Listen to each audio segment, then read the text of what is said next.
Buenos días, profe. Muy buenos días. Muy buenos días, señores estudiantes. Nuevamente reunidos para tener una clase más de microeconomía.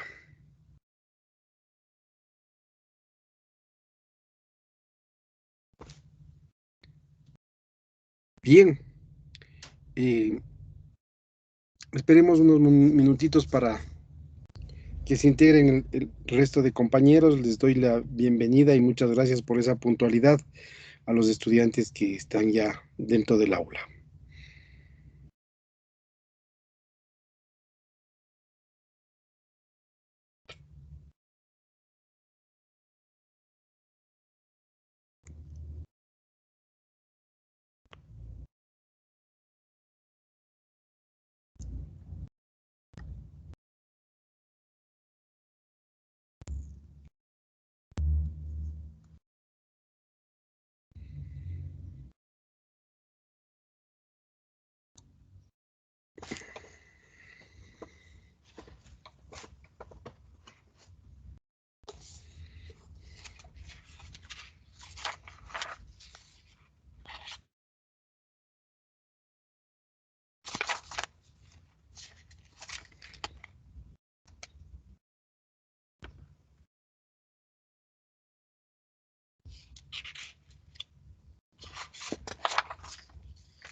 Bien, entonces vamos a dar inicio.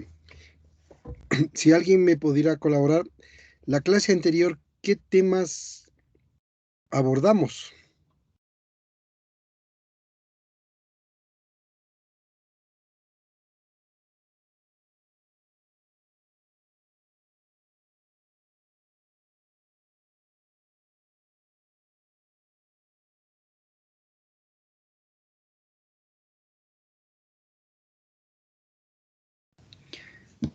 Sobre los factores de producción.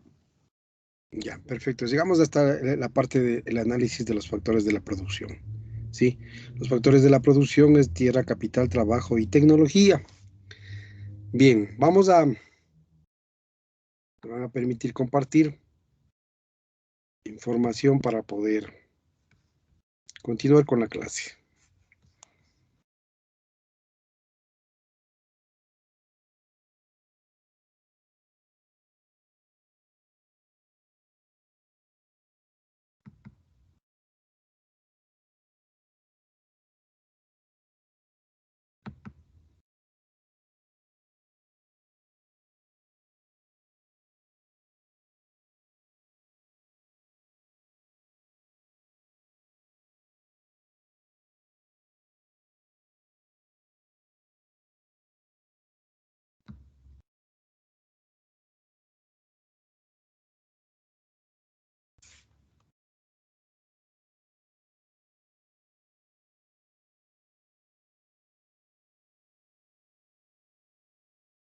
Bien, entonces hemos hablado de los 4 elementos, ¿sí?, de los factores de la producción: tierra, capital, trabajo y tecnología, y en donde la tecnología, señores, hay que tenerle una visión clara y, como quien dice, estar pendiente de su avance, porque su avance es muy acelerado y esa aceleración está determinando que en la gran mayoría de los sectores productivos, pues en las organizaciones empresariales, está cubriendo la tecnología el manejo del recurso humano y está desplazando a la fuerza de trabajo fuera de las unidades de producción.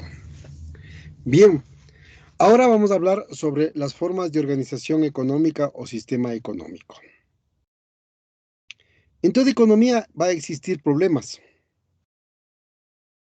y indudablemente que esos problemas tienen que darse soluciones, soluciones que busquen dar un nivel de vida mejor a la población, ¿ya? Los cuales implica decir que debemos aplicar un sistema económico que permita administrar al, al país y permita administrar a la economía. Visto así, según las Naciones Unidas, nosotros tenemos 3 sistemas de organización económica. Uno, economías de mercado; otro, economías centralizadas; y otro, economía mixta. La economía de mercado en este tipo de economías son que el mercado va a solucionar los problemas fundamentales del qué, cómo, cuándo, para quién producir, mediante la interacción de productores y consumidores. Es decir, que la oferta y la demanda es quien determina el proceso de la economía de mercado. Y indudablemente se habla de esta economía de mercado, porque la economía de mercado, bajo los términos del neoliberalismo, manifiesta que esta economía está regulada por la mano invisible de la oferta y la demanda. Es más, el modelo neoliberal manifiesta y dice que las fuerzas del mercado son las que van a regular la economía. Bien, el segundo, hablamos de la economía planificada o economía centralizada. Los problemas económicos son resueltos por el Estado. Así tenemos, por ejemplo, en representaciones de estas o expresiones claras de esta economía centralizada es la antigua URSS, Cuba, China popular. Luego tenemos las economías mixtas. Este tipo de economías intervienen tanto el mercado como el Estado en la solución de los problemas económicos y fundamentales, ¿sí? ¿Por qué? Porque depende de la ideología que va a aplicar las personas que están al mando del poder de la economía, al mando del poder del Estado, ¿ya? Entonces, por ejemplo, actualmente, con el nuevo gobierno tenemos una economía de mercado. Bien, visto así, desde el punto de vista de la economía, vamos a entrar a hablar sobre los bienes y servicios que se generan en una economía y que un bien es el resultado de un esfuerzo humano que busca producir este bien para satisfacer las necesidades y los deseos de las personas, satisfacer las necesidades humanas y los deseos de las personas. Y es así como la producción económica se va a dividir en dos aspectos. Uno, bienes físicos y dos, bienes y servicios intangibles. Un bien siempre es físico y un servicio, en cambio, es intangible. Solo lo sentimos, ¿ya? Entonces, ¿qué definimos como bienes? Es aquel objeto que lo podemos palpar, lo podemos ver, lo podemos tocar, ¿ya? Una pluma, un par de lentes, una computadora, una impresora, etcétera, y que tiene la finalidad de satisfacer la necesidad del hombre. Si quiero escribir, ocupo una pluma, un esfero, un lápiz, ocupo un bien tangible. En cambio, los servicios son realizados por otras personas, pero es un servicio intangible, que no lo podemos ver, sino que simplemente lo sentimos o lo palpamos. Por ejemplo, el software, o mejor dicho, los programas que tenemos en la computadora, los programas de tecnología. Sabemos que hay un software, sabemos que hay un hardware, sabemos que hay un programa, un Google, ¿sí? Vemos ahorita, estamos trabajando a través del Teams, pero no le podemos tocar porque es un servicio, ¿sí? Entonces se asume que los bienes y servicios proveen de satisfacción al consumidor, ¿sí? Proveen de una satisfacción al consumidor, ya que a través de ellos buscamos llegar a satisfacer las necesidades del consumidor, pero estas necesidades, recordarán ustedes que son temporales. No hay necesidad que esté satisfecha en su totalidad. Clasificamos a los bienes. Bien, los bienes los clasificamos. Bienes libres son los bienes de libre disponibilidad en la naturaleza y que no cuentan con nada, no cuentan nada en obtenerlos, porque no requerimos de recursos económicos. No tiene un costo, no tiene un precio, tales como el calor del sol, los paisajes, el agua, el aire.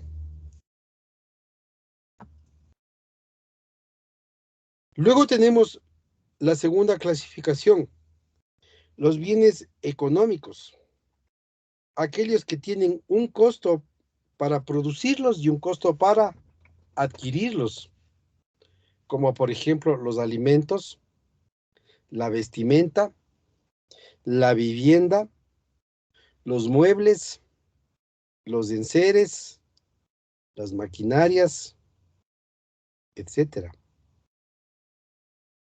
Si usted quiere consumir algo, tiene hambre, tiene apetito, tiene que tener un recurso económico para poder pagar el precio de ese bien en el mercado. Si no tiene, pues no puede satisfacer la necesidad de alimento y se queda con esa insatisfacción.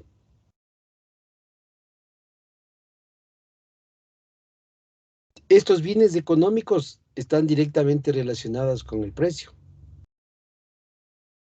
¿sí? Y el precio es la cantidad de unidades monetarias que se necesita para comprar estos bienes, ¿sí? Oye, en la actualidad, por ejemplo, estamos comprando seis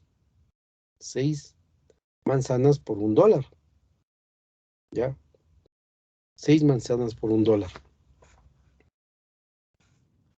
Vienen ahora, los bienes económicos se clasifican en bienes de consumo y bienes de producción. Los bienes de consumo son aquellos que sirven directamente para la satisfacción de la necesidad del ser humano. Por eso es de consumo.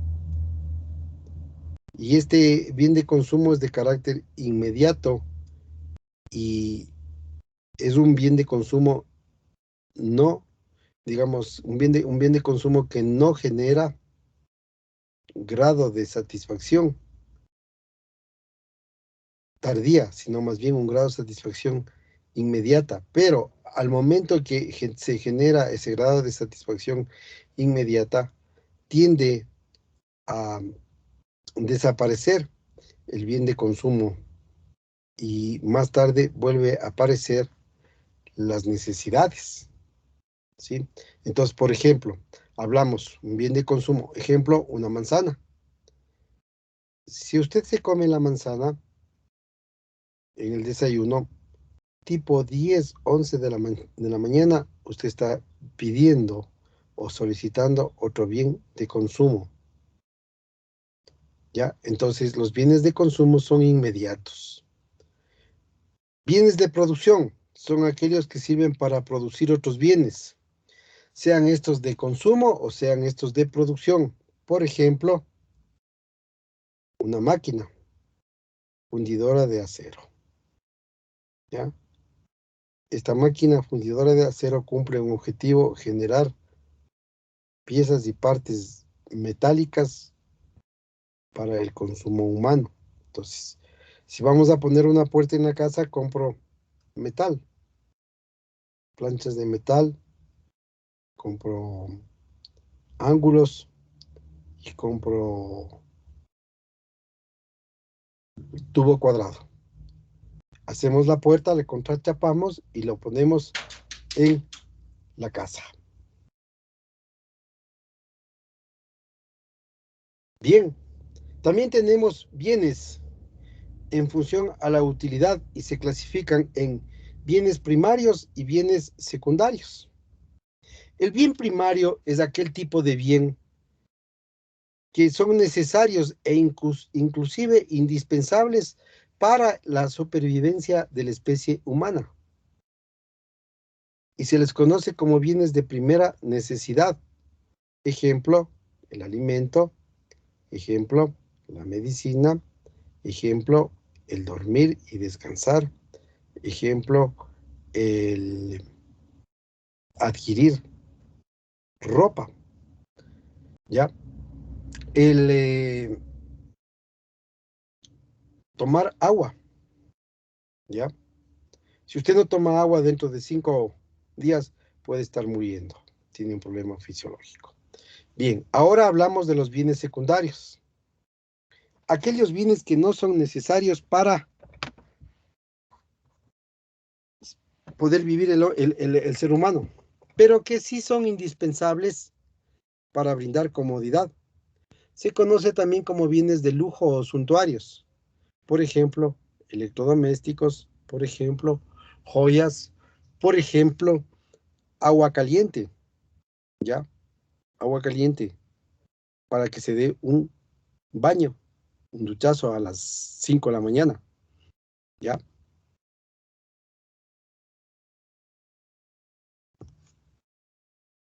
Según su durabilidad, los bienes pueden ser durables y no durables. Los bienes durables o duraderos son bienes susceptibles de un consumo prolongado en el tiempo, como una prenda de vestir, un equipo de música, ¿sí? Y los bienes no duraderos o no durables son los que se agotan en el primer uso, como pueden ser los alimentos, como puede ser una hoja de papel.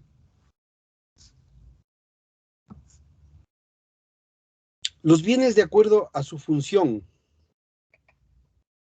Los bienes, de acuerdo a su función, se clasifican en bienes de consumo, bienes intermedios, bienes de capital. Los de consumo se obtienen en una satisfacción inmediata para cubrir la necesidad. Por ejemplo, bienes de consumo durables, como la vivienda. La comida, bienes de consumo no perdurable. ¿Sí?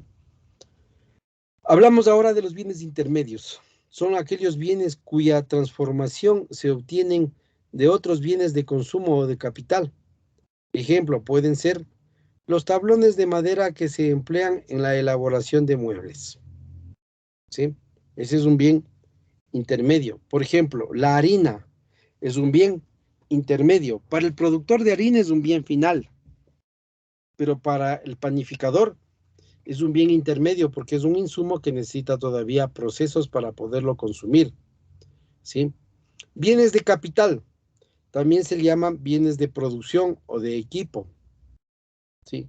Son bienes ya producidos por el hombre que se emplean para la producción de otros bienes y servicios. ¿Sí? Entonces, por ejemplo, hablamos aquí un bien de capital, un molino, ¿ya? Un bien de capital, una maquinaria, porque contribuye a producir nuevas maquinarias o a su vez a generar un bien de consumo.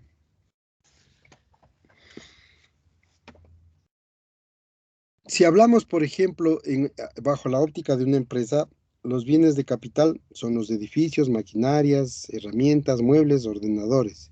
Y si hablamos de un país, estamos hablando de las carreteras, los puertos, los aeropuertos, las escuelas, los hospitales, etcétera. Entonces, bajo la óptica que le miramos, podemos catalogar a este bien de capital. Bien, ahora vamos a entrar a ver las necesidades. ¿Y qué entendemos por necesidad? La necesidad es la falta de o la escasez que tenemos, la carencia de algo que debe ser satisfecho con bienes o servicios. ¿Sí? Necesariamente una necesidad tiene que ser satisfecha con bienes o con servicios. Entonces tenemos bajo una orden necesidades fisiológicas, llamadas también necesidades primarias. Aquellas sensaciones de carencia que son indispensables de satisfacer para la propia existencia humana, como por ejemplo la alimentación, la vestimenta, la vivienda, el descanso, etcétera. Luego tenemos la otra clasificación, los bien necesidades sociales o culturales, ¿sí? Que se generan dentro de una civilización, dentro de una comunidad. Y esta necesidad necesariamente el hombre tiene que satisfacerle en forma colectiva, en unión a la sociedad, en unión al, al gremio o en unión a la comunidad del barrio. ¿Por qué razón? Porque no puede hacer solo, o sea, una necesidad social no lo puede hacer una persona en forma sola. Tiene que hacerlo en forma integral, ¿sí? Por ejemplo, eh, seguridad social, ¿sí? Seguridad social. Tiene que tener la colaboración de toda la comunidad para establecer, por ejemplo, un PAI, porque el PAI le dice requisitos. Para poner ese PAI tiene que tener un determinado número de personas en el barrio, ¿ya?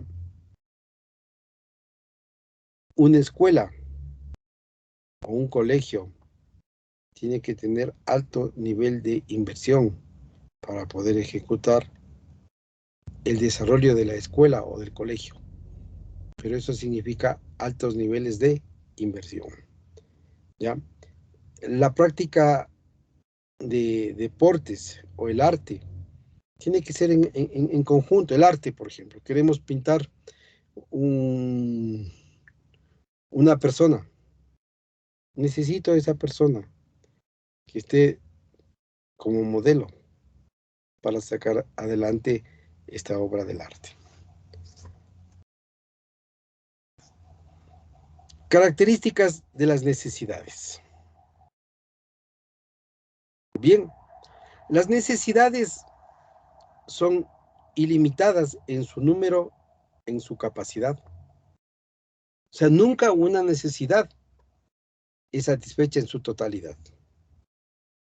La necesidad se satisface parcialmente y luego nuevamente vuelve a aparecer. Entonces, por eso es que llamamos que las necesidades no son satisfechas en su totalidad.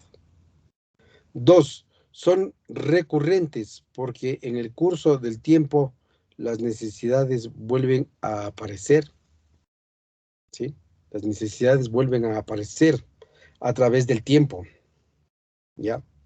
Entonces, el típico ejemplo de que esta necesidad vuelve a aparecer es la alimentación que requiere el ser humano, ¿sí? 3, son concurrentes porque en ciertas circunstancias concurren varias necesidades al mismo tiempo. Por ejemplo, la necesidad de transporte conlleva a la necesidad de contar con combustible o dinero para pagar los pasajes, ¿sí? Entonces, eso hablamos de concurrencia, en que todos convergen hacia un mismo sitio, ¿ya? Hacia un mismo sitio y que obliga a que estas necesidades sean satisfechas en forma paralela en función al tiempo. Y por último, son complementarias porque dos o más necesidades pueden complementarse para ser satisfechas, ¿sí? Entonces, por ejemplo, en una persona tiene hambre y tiene frío. Concurre dos, tiene dos necesidades, hambre y frío. Entonces ahí concurre el alimento, es concurrente el alimento que va a satisfacer las necesidades y la vestimenta que lo va a proteger de la lluvia, del calor o del frío. Ya. Entonces, el problema económico, señores, es un problema que tiene que ver con la escasez, con ese principio de la escasez. El principio de la escasez está delimitado o está indicado que las necesidades son ilimitadas y que los recursos son limitados. Y entonces definimos al principio de escasez, se refiere a la falta de recursos para satisfacer las necesidades del hombre. Lamentablemente en la economía, como las necesidades son ilimitadas y los recursos son limitados, este dilema de que la escasez se refiere a la falta de recursos para satisfacer sus necesidades, pues eso sigue latente. Y hay ciertas sociedades, ciertas economías que no pueden brindar grado de satisfacción a su comunidad, a su población, porque no cuenta con los recursos económicos. Entonces, ahí viene un punto esencial y punto fundamental. El recurso económico ayuda al recurso humano a satisfacer las necesidades. ¿Por qué? Porque a través de que yo tengo dinero, puedo satisfacer mis necesidades.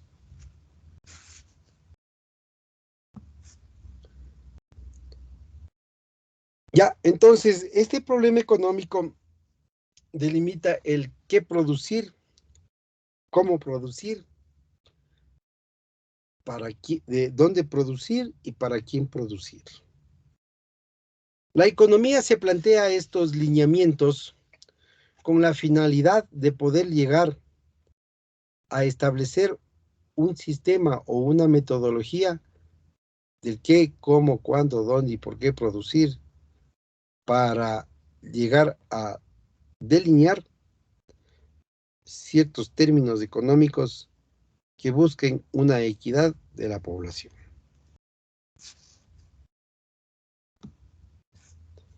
¿Qué producir y cuánto?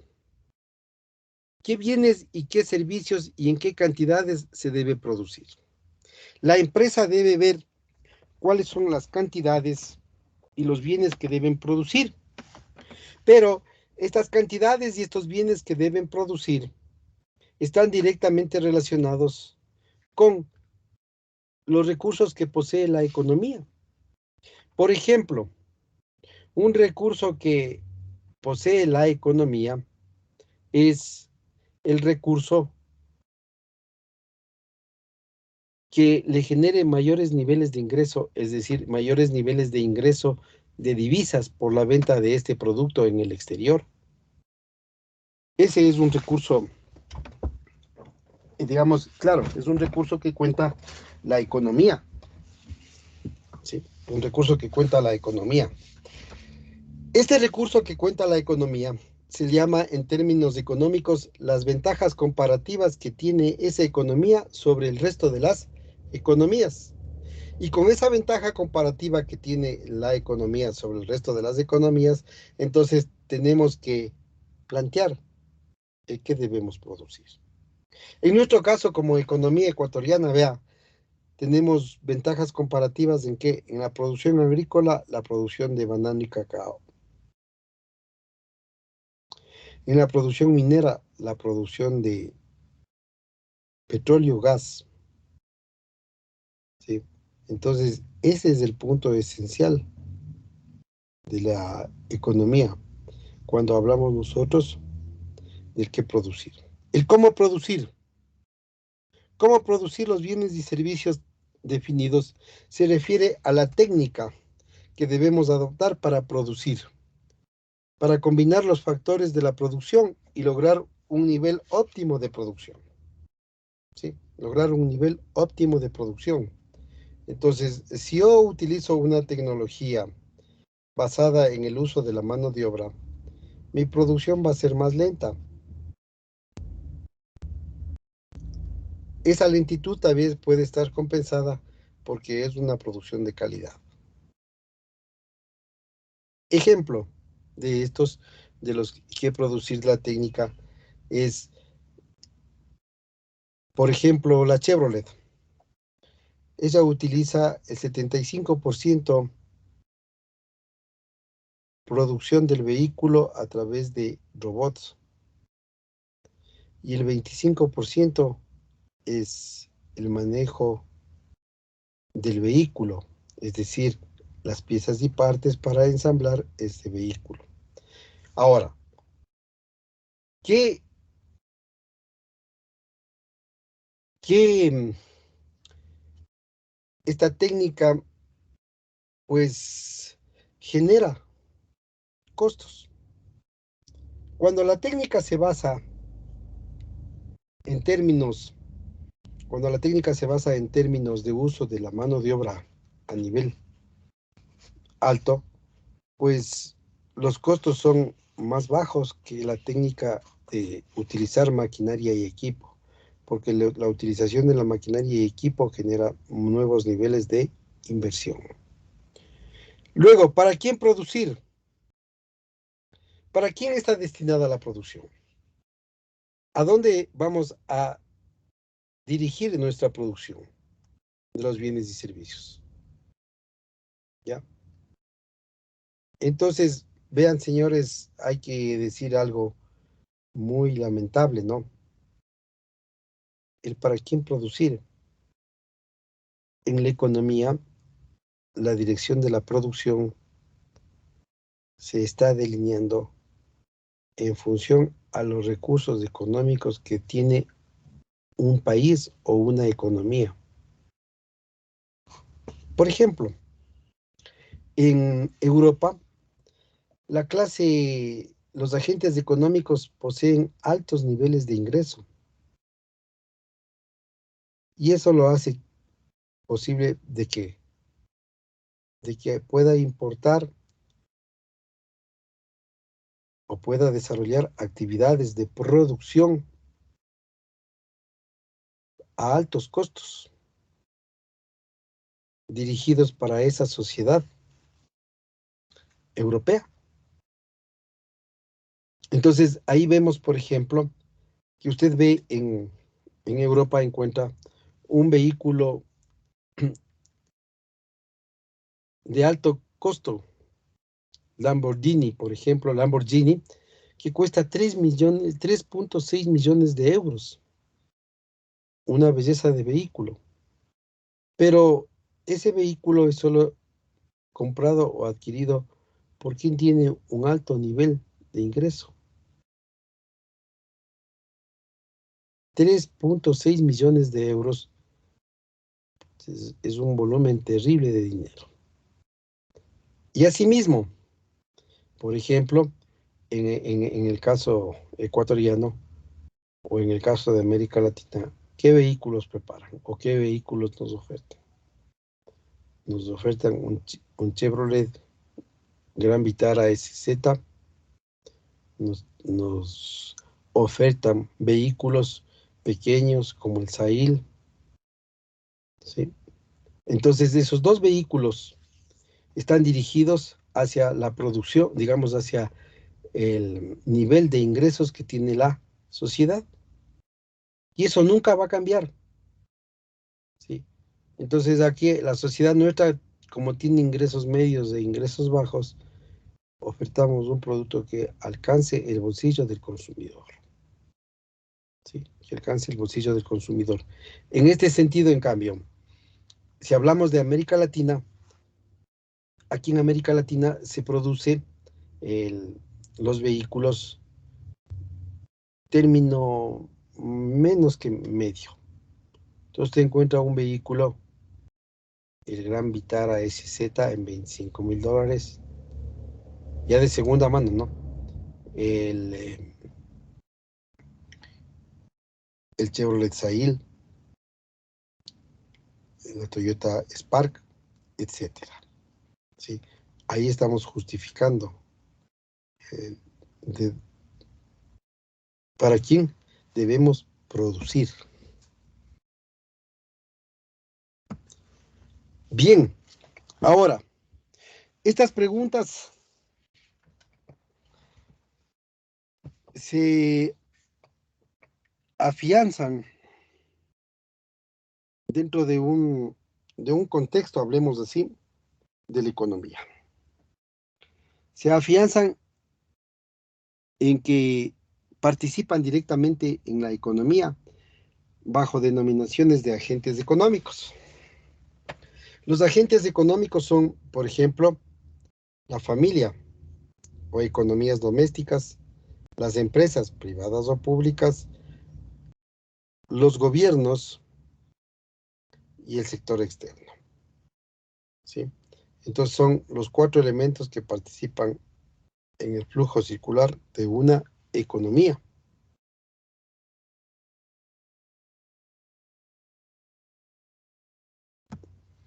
Los hogares, entes económicos que venden su fuerza de trabajo al mercado de factores de la producción y que por la venta de esa fuerza de trabajo reciben un nivel de ingreso al cual le llamamos remuneración. Luego vemos las empresas, quienes eligen la cantidad de bienes a producir,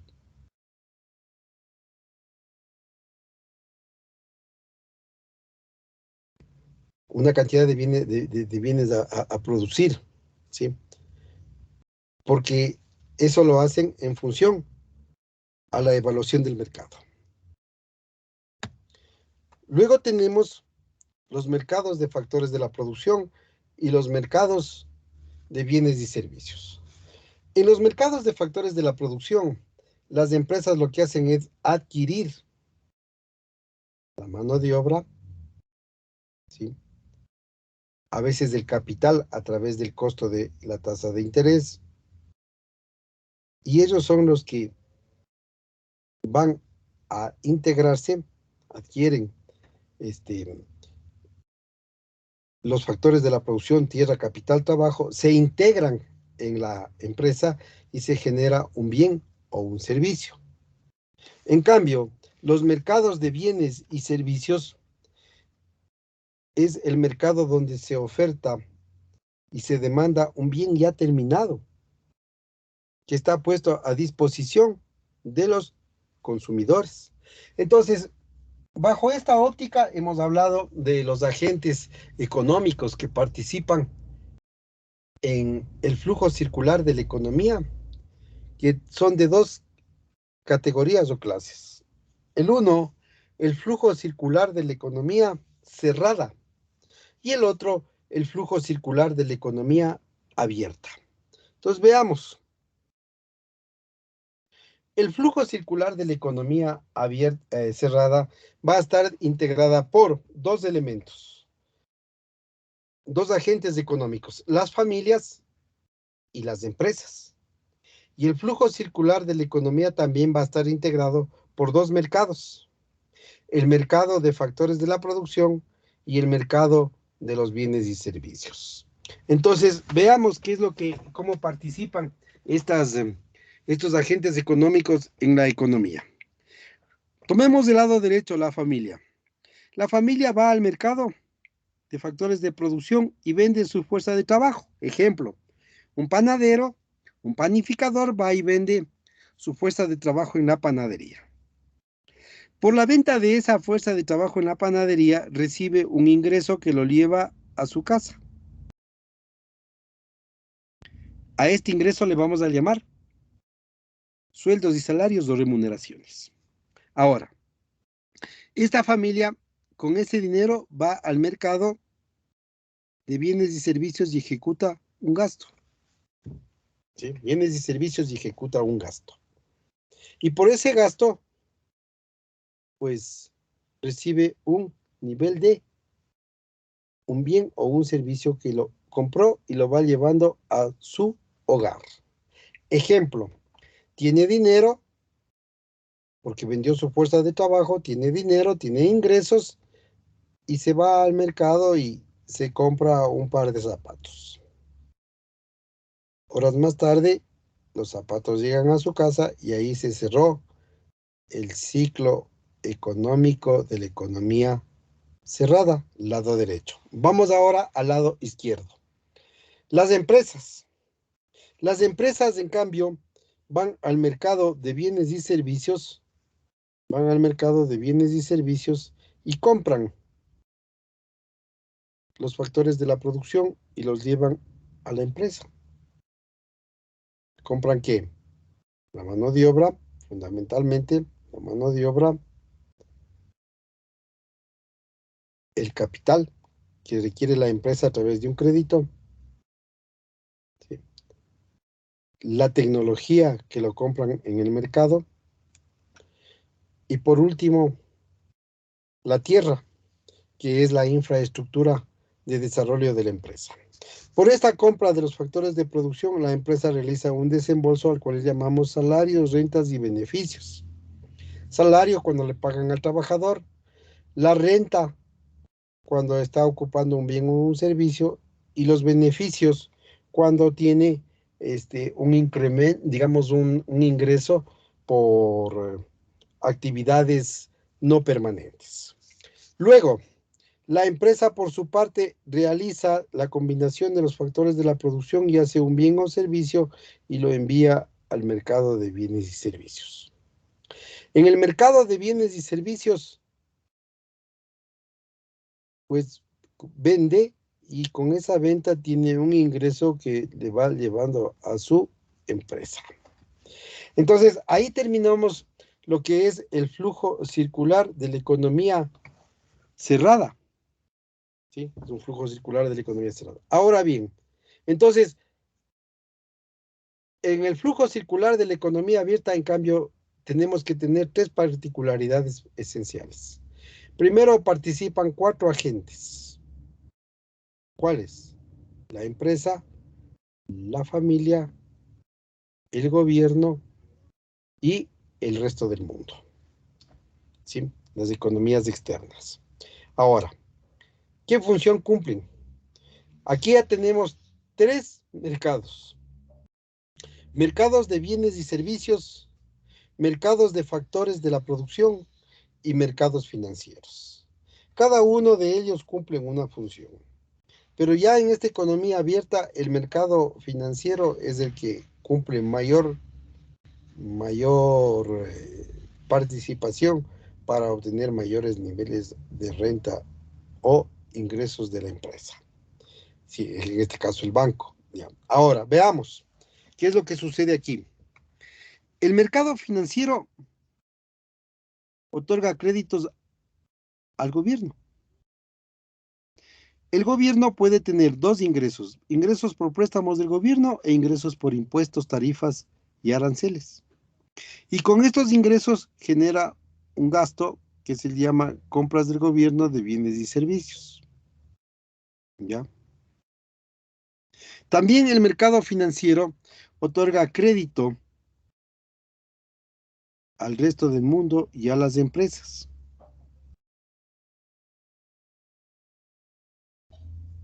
¿Ya? Y por estos préstamos recibe un ingreso, que es el capital prestado más los intereses. ¿Ya? Entonces, esa es la función del mercado financiero. El ser el ente económico el ente económico que capte los recursos económicos, a veces que la población lo tienen guardado bajo el colchón, esos recursos económicos generan un proceso de cambio y desarrollo en la economía abierta. Bien, ahora, ¿qué es lo que sucede con el mercado de bienes y servicios? ¿Ya? El mercado de bienes y servicios ya no simplemente comercializa a nivel de la economía cerrada, sino que lo comercializa también a nivel de una economía abierta. Por lo tanto, genera importaciones de bienes y servicios del resto del mundo y lo genera también exportaciones de la empresa sobre el resto del mundo. ¿Ya? Ahora, las empresas, ¿sí? Las empresas con el dinero prestado, generan producción y hacen gastos de inversión. Y con estos gastos de inversión genera un bien o un servicio, y estos gastos de inversión son llevados al mercado de bienes y servicios. ¿Alguna pregunta, señores? Bien.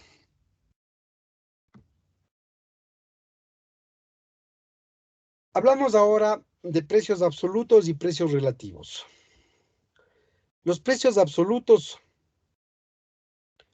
es una relación entre el valor del precio del bien en el mercado y el valor del precio en el mercado en forma estructural o estructurada, pero siempre y cuando comparamos 2 niveles de producción o 2 productos producidos por la empresa. El precio absoluto. Desde el punto de vista del comprador, es la suma de dinero que paga para obtener un bien. Y desde el punto de vista del vendedor, es la suma de dinero que recauda, que percibe por la entrega del bien o servicio. Ejemplo, precio de 1 litro de leche, 80 centavos, y precio del pan, $1.20. La palanqueta, ¿no? Bien, ahora hablamos del precio relativo. El precio relativo, cuando relacionamos el precio de un bien con el de otro bien, obtenemos lo que se llama precio relativo. Este precio relativo se expresa en términos estructurales para poder conocer cuánto yo puedo producir de un bien y cuánto tengo que contraer sobre el otro bien para poder equilibrar mis finanzas.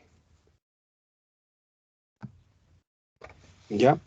Esta razón me va a indicar el número de unidades que yo debo sacrificar para obtener el número de unidades del otro bien. Entonces, retomando los datos del ejemplo anterior, podemos decir, si el precio de la leche es de 80 centavos y el precio del pan es 1,20, ¿cuáles serán los precios relativos en esta relación? ¿Ya? Entonces ponemos el precio relativo va a ser igual a leche sobre pan. ¿Qué estamos comparando? El precio de la leche frente al precio del pan. ¿Ya? Y tenemos la primera relación del precio relativo. 0,80 que cuesta la leche y 1,20 que cuesta el pan. ¿Ya? Entonces, relacionamos leche sobre pan y me da una estructura de 0,66. ¿Qué me dice?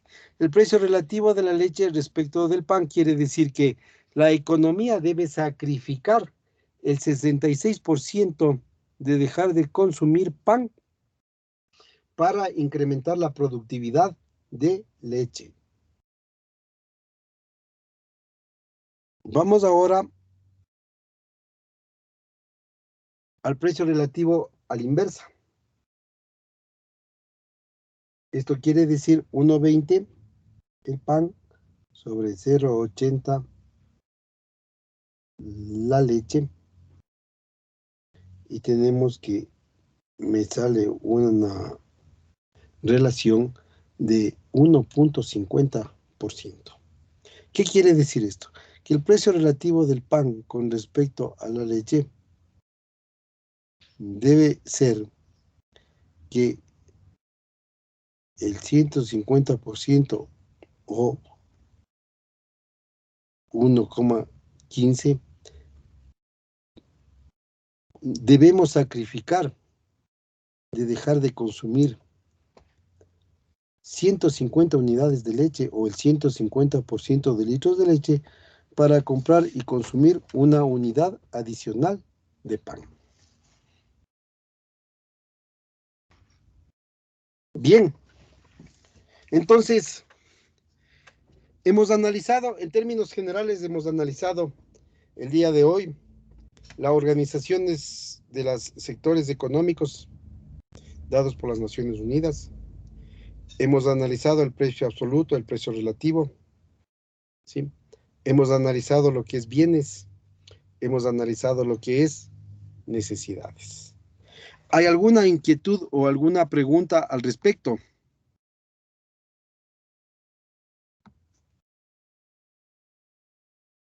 No, Ninguna profe. pregunta. No, ya. Entonces les agradezco por la presencia a esta hora de clase. Sí. Eh, esperamos que ya la próxima semana ya entramos a análisis ya más técnicos para poder hacer ejercicios respecto al campo dentro de la economía. Muy buenos días, que tengan un feliz día, un buen fin de semana y nos estaremos viendo la próxima clase. Gracias, profe. Gracias Lindo también. fin de Gracias, ingeniero, que tenga un buen día.